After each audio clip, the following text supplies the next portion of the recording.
आज मानव शरीर के एक बहुत ही जरूरी और सच कहूं तो काफी दिलचस्प हिस्से को समझते हैं, जनन अंग। हम एक डिटेल्ड चार्ट की मदद लेंगे और नर और मादा दोनों सिस्टम्स को देखेंगे कि आखिर ये हैं क्या और काम कैसे करते हैं। ये रहा हमारा गाइड, वो डायग्राम जिसका हम आज इस्तेमाल करने वाले हैं। इसमें सबसे अच्छी बात यह है कि नर और मादा दोनों सिस्टम्स को साथ साथ दिखाया गया है। इससे इनकी तुलना करना और ये समझना बहुत आसान हो जाता है कि ये मिलकर कैसे काम करते हैं।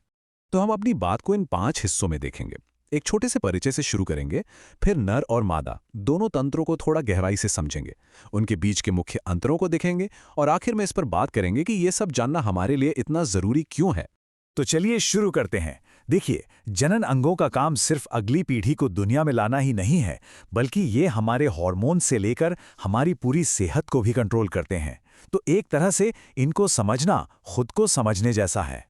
शुरुआत करते हैं नर जनन तंत्र से, और इसे समझने का सबसे अच्छा तरीका यह है कि हम शुक्राणु यानी स्पर्म के सफर को देखें। मतलब वो कहाँ बनते हैं, किस रास्ते से गुजरते हैं और शरीर से बाहर कैसे निकलते हैं। यहाँ हम नर तंत्र के मुख्य हिस्सों को देख सकते हैं। बाहर से दिखने वाले अंग हैं वृषण और शिश्न, और अंदर की तरफ नलियों और ग्रंथियों का एक पूरा नेटवर्क है जो शुक्राणु बनाने और उसे आगे भेजने के लिए एक टीम की तरह काम करता है।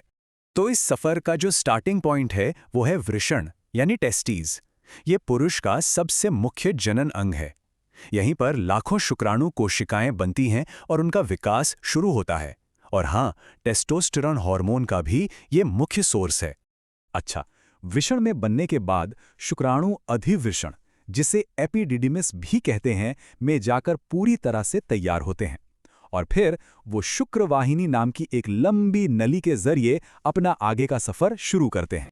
लेकिन इस सफर में शुक्राणु अकेले नहीं होते। रास्ते में 3 बहुत जरूरी सहायक ग्रंथियां उनकी मदद करती हैं: शुक्राशय, प्रोस्टेट ग्रंथि और कॉपर ग्रंथि। ये तीनों कुछ खास तरह के तरल पदार्थ बनाती हैं जो शुक्राणु को पोषण देते हैं और उनकी गति में मदद करते हैं। इसी से वीर्य बनता है। और अब आता है आखिरी पड़ाव, वीर्य मूत्र मार्ग में पहुंचता है जो शिश्न के अंदर से गुजरता है। दिलचस्प बात यह है कि यही वो नली है जो शरीर से मूत्र को बाहर निकालने का भी काम करती है। चलिए अब बात करते हैं मादा जनन तंत्र की। नर तंत्र से अलग इसके ज्यादातर अंग शरीर के अंदर श्रोणी यानी पेल्विस में सुरक्षित रहते हैं। डायग्राम में दाईं तरफ हम मादा तंत्र के मुख्य अंगों को देख सकते हैं। अंडाशय, गर्भाशय और योनि, ये सभी हिस्से मिलकर एक नए जीवन को पोषित करने और उसे जन्म देने के कमाल का काम करते हैं। जैसे नर तंत्र में वृषण की भूमिका है, वैसे ही मादा तंत्र में अंडाशय यानी ओवरी का एक बहुत सेंट्रल रोल है।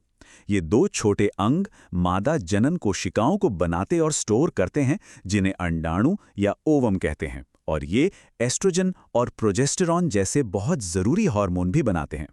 हर महीने एक अंडाणु अंडाशय से निकलकर अंडवाहिनी या फैलोपियन ट्यूब में आता है। ये ट्यूब एक तरह से अंडाशय और गर्भाशय के बीच का पुल है, और यही वो खास जगह है जहां आमतौर पर निषेचन यानी फर्टिलाइजेशन होता है। फैलोपियन ट्यूब आगे जाकर गर्भाशय में खुलती है। गर्भाशय एक बहुत ही अद्भुत अंग है जहां एक निषेचित अंडाणु भ्रूण में विकसित हो सकता है।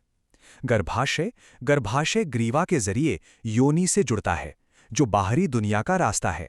ठीक है, तो अब हमने दोनों सिस्टम्स को अलग अलग समझ लिया है, तो क्यों ना अब इनकी तुलना करके देखें। हालांकि दोनों का मकसद एक ही है, प्रजनन, लेकिन ये अपने बनावट और काम करने के तरीके में काफी अलग हैं।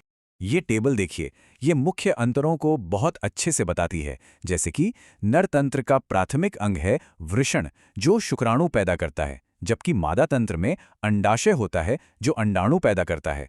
एक और बड़ा फर्क इनकी बनावट का है। नर तंत्र के कुछ हिस्से बाहर और कुछ अंदर होते हैं, जबकि मादा तंत्र ज्यादातर अंदरूनी ही होता है।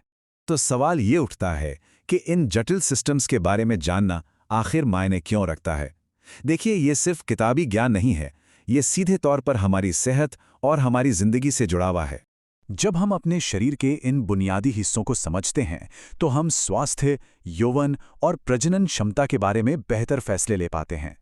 ये ज्ञान हमें अपने शरीर को समझने और उसके बारे में भरोसे के साथ बात करने की ताकत देता है। तो आखिर में ये सवाल अपने आप में बहुत कुछ कह जाता है। शरीर की इस कमाल की और जटिल संरचना को समझना सिर्फ जीव विज्ञान यानी बायोलॉजी को समझना नहीं है, बल्कि ये तो खुद जीवन के चक्र को समझने की एक चाबी है। चलिए इसी सोच के साथ आज के लिए इतना ही।